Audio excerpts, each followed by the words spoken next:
Some things in America just seem unshakable, like Boeing building planes. For decades, the company has been a pillar of American innovation and a source of national pride, its jets soaring above cities and continents, connecting people and powering economies. So when Boeing halted its U.S. production lines, the news sent ripples of disbelief through communities and boardrooms alike. It felt as if the country itself had stopped, the hum of progress replaced by an uneasy silence. This wasn't just another company in trouble, it was a crisis that struck at the heart of American industry.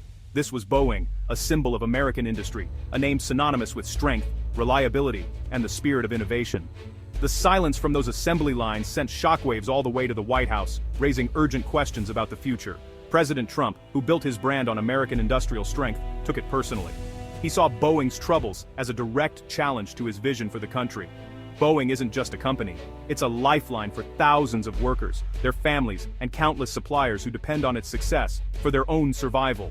A shutdown threatened livelihoods across the nation, casting a shadow over entire towns and challenging America's place at the top of the global economy. For Trump, this was the ultimate test of his America First agenda, a moment that would define his leadership in the eyes of the world. The world watched closely. Would his policies protect Boeing and American jobs, or had they made things worse, exposing new vulnerabilities? The fallout was immediate and impossible to ignore. Every headline, every conversation seemed to echo the same question. What happens now? How does a giant like Boeing just stop? It was a perfect storm, soaring material costs and canceled orders. Trump's tariffs on steel and aluminum drove up costs, while trade partners hit back with tariffs on American planes. Suddenly, Boeing's biggest customers like China were rethinking their orders. The very policies meant to protect American industry made Boeing's planes too expensive to buy. With unsold jets piling up, Boeing called a temporary halt to avoid burning through cash. It was a painful but necessary move to survive. The shutdown sent a tremor through the economy, exposing the risks of a global trade war.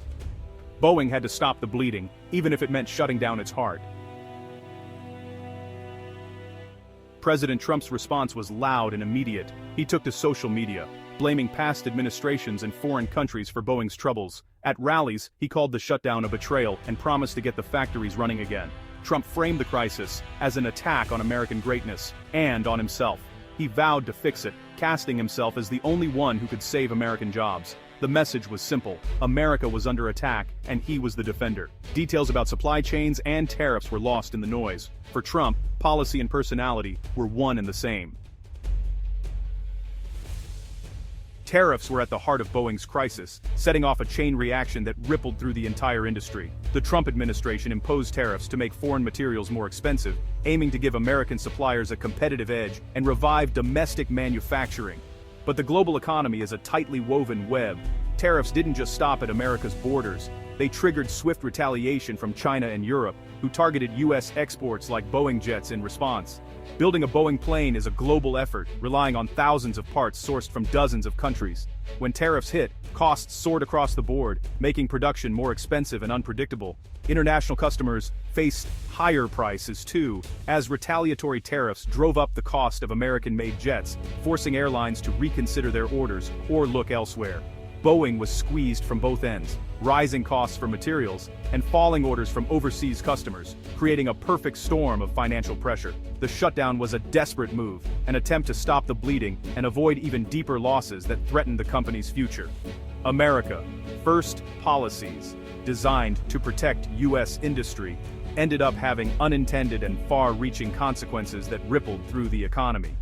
In trying to shield U.S. industry from foreign competition, the administration inadvertently helped bring one of its greatest champions, Boeing, to its knees. The lesson is clear: global trade is far more complicated than political slogans suggest, and every action can have unexpected, far-reaching effects.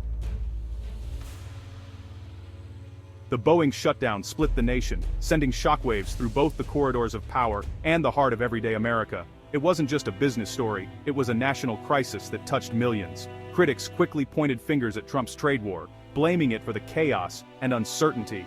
They called the shutdown a self-inflicted wound, arguing that the administration's aggressive policies had backfired, leaving workers and families to pay the price. But supporters of the trade war saw things differently. They insisted the pain was necessary, a tough but essential step to rebalance global trade and protect American jobs in the long run. even if it meant short-term hardship. Lawmakers from factory states urged patience, insisting the fight was for America's future. They spoke passionately about standing strong, asking their constituents to hold on and trust that better days were ahead. On Main Street, however, fear and confusion reigned.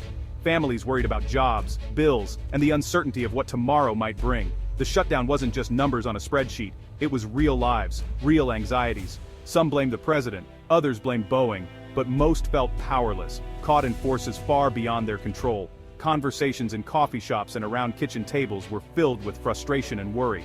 The story dominated headlines and social media, fueling fierce debate and endless speculation. Every update sparked new arguments as the nation watched and waited for answers. Economists argued over the long-term impact, while pundits pointed fingers and traded blame. The airwaves were filled with heated discussions but few clear solutions. The shutdown became a national Rorschach test. Everyone saw what they wanted to see, projecting their hopes, fears, and beliefs onto the unfolding drama. In the end, it was about more than economics. It was about identity, loyalty, and America's place in the world.